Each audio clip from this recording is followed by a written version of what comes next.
इस क्वेश्चन में retardation factor बताना था किसके लिए, तो ए वाला के लिए, कंपाउंड ए के लिए। तो ए के लिए निकालना, किसी का भी रिटार्डेशन फैक्टर निकालना होता है ना, तो रेशियो होता है किस चीज़ का, वो जो सब्सटेंस है वो कितना मूव किया और जो सॉल्वेंट है वो कितना मूव किया, इन दोनों का रेशियो क्या होता है रिटार्डेशन फैक्टर। हम कहेंगे ध्यान से देखो, ये इस बेस लाइन से ये कितना ऊपर तक ले गया है सॉल्वेंट, 5 सेंटीमीटर, तो नीचे 5 सेंटीमीटर हो गया।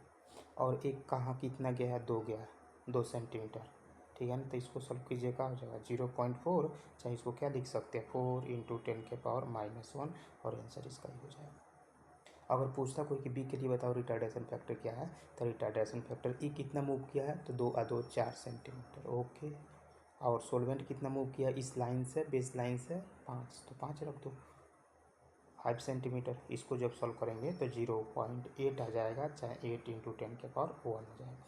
कहीं पूछेगा दोनों का रेशियो बता दो, तो ए RF फैक्टर 1 माने ए का, और RF फैक्टर बी का पूछेगा तो उसका तो 4 आया था, इसका कितना आया था 8, काट दो, N1/2 N1:2 का रेशियो आ जाएगा।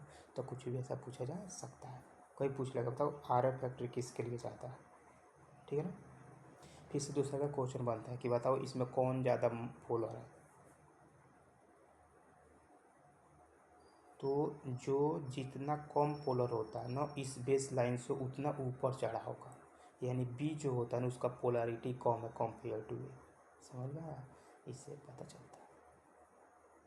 पोलरिटी बढ़ेगा ना तो ये मूवमेंट जो होता है ना वो कम होता है, इनडायरेक्टली बोल सकते हो कहा कि RF वैल्यू कम मिलता है, ठीक है ना, ये भी क्वेश्चन होता है।